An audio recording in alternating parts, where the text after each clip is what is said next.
Estimados estudiantes, bienvenidos a la segunda parte del video sobre el tema de corriente eléctrica. En esta ocasión analizaremos el fenómeno de corriente eléctrica dentro de conductores desde el punto de vista del trabajo que realiza la fuente, la energía que ganan las cargas y las pérdidas que se presentan principalmente por efectos de calor.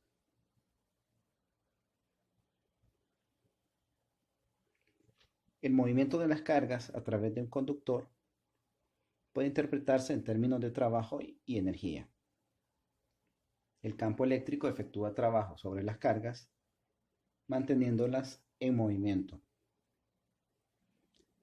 Por otro lado, si apagamos la fuente, dichas cargas se detienen.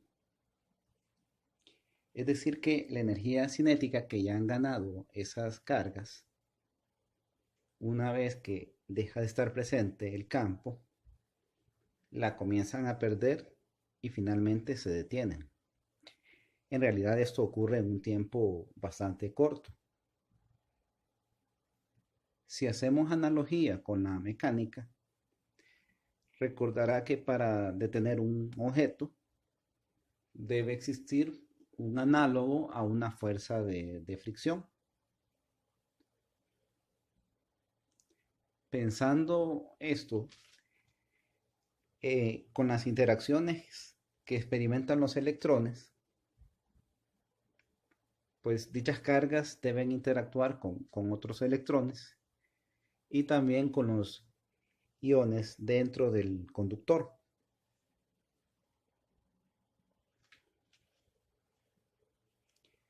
Las interacciones que ya se mencionaron producen vibraciones en los iones en el interior del conductor. Esto a la vez incrementa la energía media de vibración de los iones y por lo tanto la temperatura del material. Recuerde que entre mayor es la temperatura de una sustancia, las moléculas que la forman vibran con mayor rapidez. Aquí se presenta un fenómeno similar a ese que ya estudió en cursos previos de física. Por ello, gran parte del trabajo realizado por el campo eléctrico se dedica a calentar el conductor y no a producir que las cargas se muevan cada vez más rápido.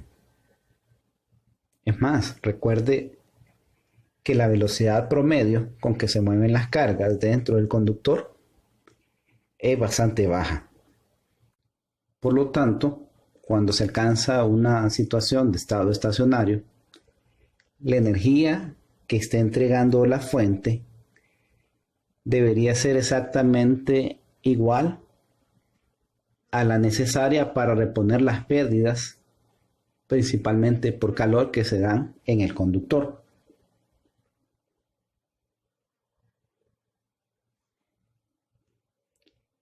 El calentamiento a veces resulta ser un fenómeno útil. Se presenta el caso de un tostador eléctrico o una ducha, por ejemplo. Pero en muchas situaciones es tan solo un subproducto inevitable del flujo de la corriente.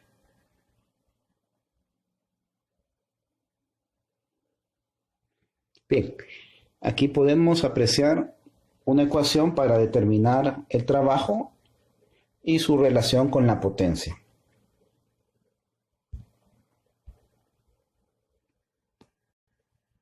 El trabajo sería igual a esto, al cambio en la carga por negativo la diferencia potencial. Ahora la potencia, que es la rapidez con que se realiza el trabajo, se determina aquí con esa ecuación. Sustituyendo, se llega a esta forma.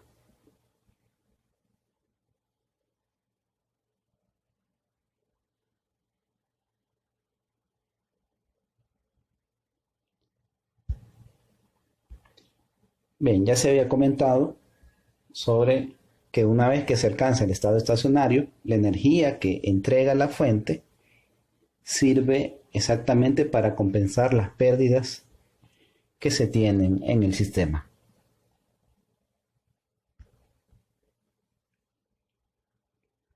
Bien, también es importante definir una potencia por unidad de volumen, también conocida como la razón de producción de calor por unidad de volumen.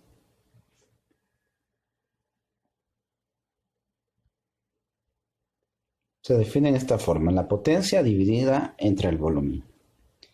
Si jugamos un poquito con las relaciones que se habían obtenido previamente, cuando divide corriente entre el área, va a encontrar una densidad de corriente promedio.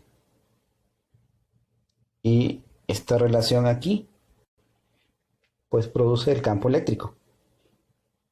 En general, entonces, esta densidad de potencia volumétrica es el producto de J multiplicada por E.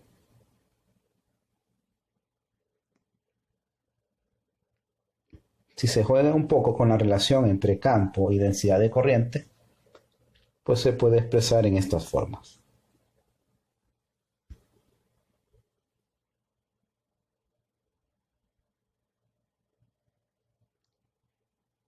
En el caso estacionario, la velocidad de deriva es constante y por ello la aceleración de las cargas es cero. Esto se utilizará para encontrar ciertas relaciones.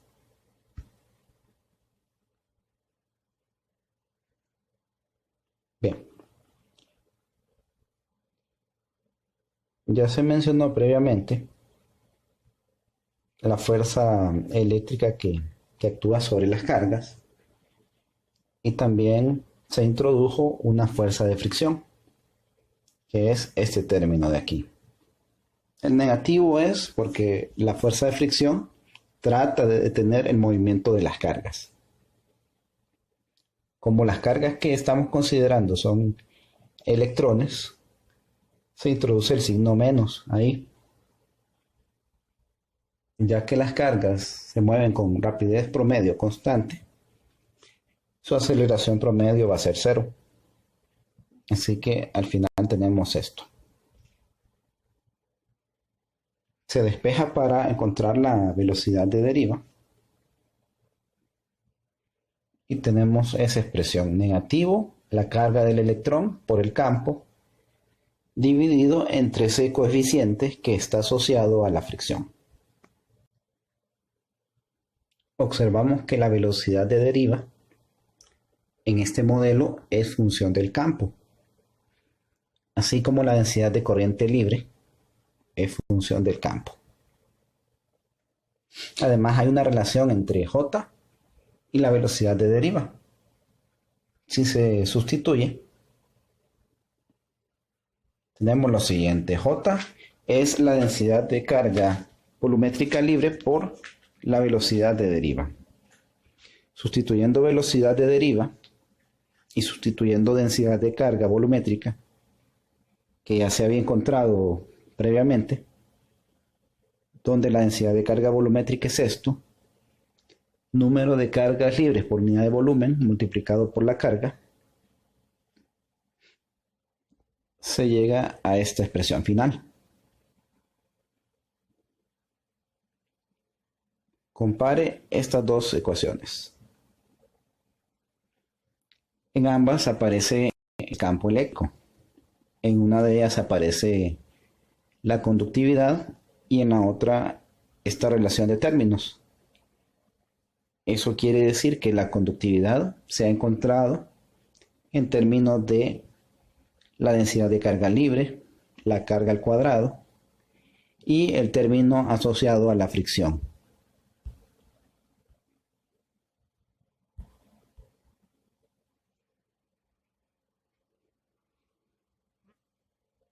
Resulta que la conductividad, por lo tanto, es directamente proporcional a la densidad de cargas libres, a la carga, a la 2. Vea que debido a que está al cuadrado, es independiente del signo. Además, es inversamente proporcional al término asociado a la fricción.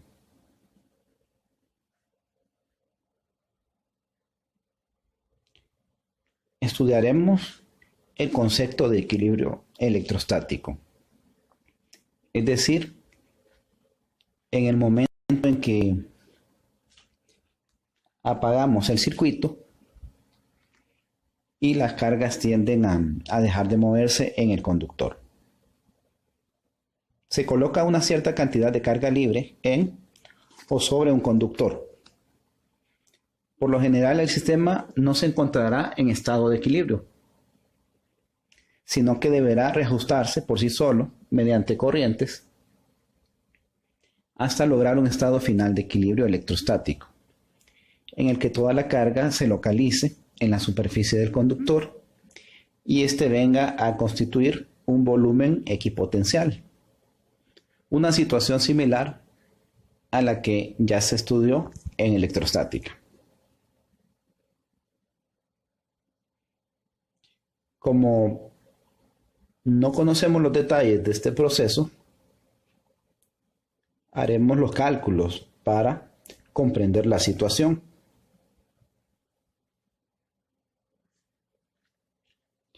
Comencemos con la ecuación de continuidad, esta de aquí. Se ha despejado para la densidad de carga volumétrica libre. J sub F se puede expresar en términos del campo. Aquí. Como usted recuerda, hay una relación entre el campo eléctrico y el vector de desplazamiento eléctrico, que es campo eléctrico igual al desplazamiento sobre épsilon, la permitividad. Si suponemos que el medio es IHL, para mayor facilidad, tanto sigma como épsilon, la conductividad y la permitividad del medio, serán constantes. Así que salen de esa operación y el resultado queda aquí. La divergencia del vector desplazamiento es igual a la densidad de carga volumétrica libre, a este término. Vea la ecuación que ha resultado. Tenemos una ecuación de la forma que la derivada de una función con respecto al tiempo es igual a negativo la función multiplicada por una constante. Esta es la constante. Una función que satisfaga esa ecuación diferencial tiene que tener una forma exponencial. Es decir, que cuando resolvamos esa ecuación, encontraremos algo que depende de un factor e a una constante por el tiempo. Y la solución tiene esa forma que está ahí.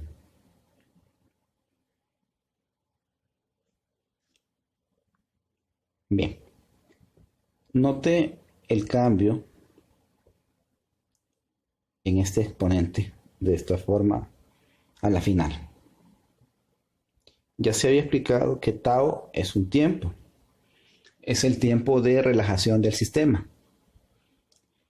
Es decir, que si tengo un sistema con características de conductor y también de dieléctrico,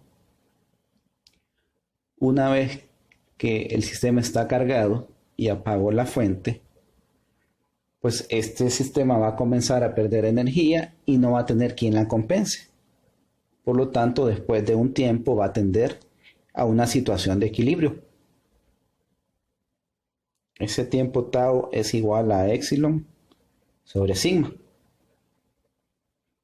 Esto también puede sacarse si conozco la resistencia del sistema y la capacitancia por medio del teorema de RC. Bien.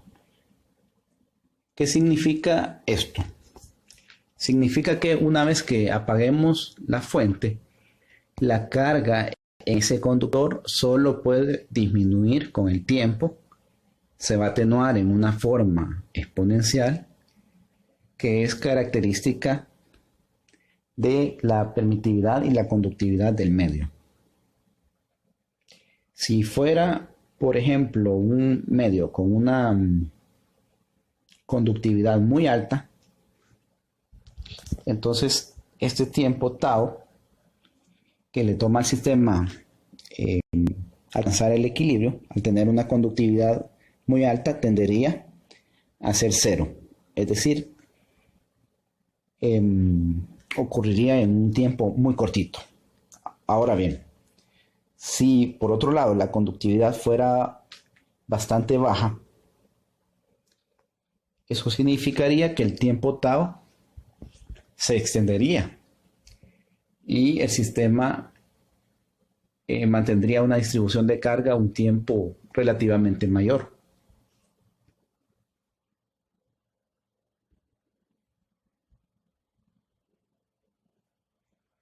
Para finalizar, estudiemos este ejemplo. Hay una batería con una fuerza electromotriz igual a la Fe. La batería se conecta a un condensador cuya capacitancia es C. Suponga que el condensador está formado por dos placas conductoras paralelas y un dieléctrico entre las placas. Ese dieléctrico tiene pérdidas. Pues es descrito con epsilon como permitividad y sigma como conductividad. Ahora la batería se desconecta del capacitor y se pide determinar una expresión que indique el cambio en la diferencia de potencial entre las placas del condensador. Esto en función del tiempo.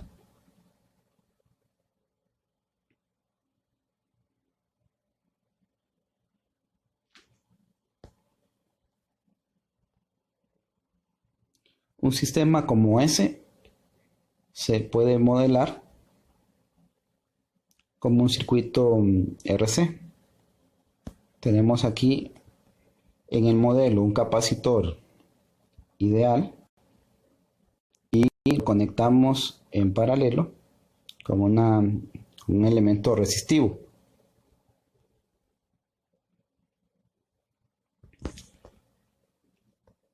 Bien, no ha quedado tan bonito el dibujo.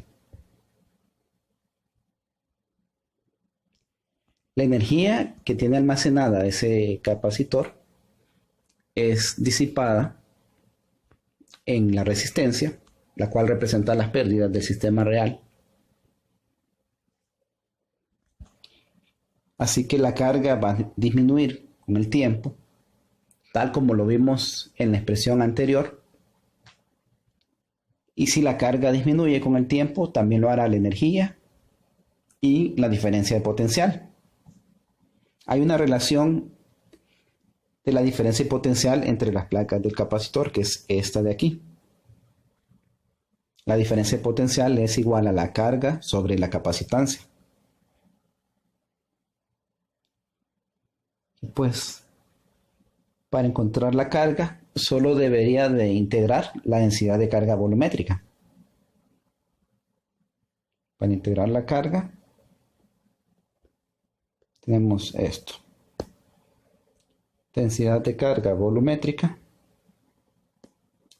La integramos y obtenemos la carga. Obviamente debería tener la misma forma de variar en el tiempo.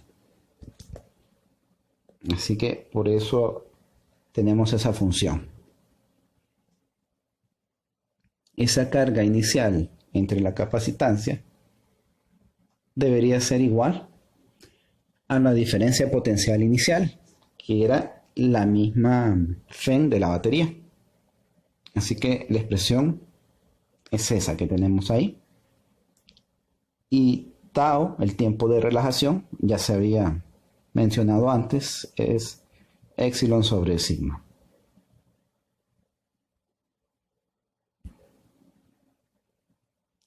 Muchas gracias por su atención.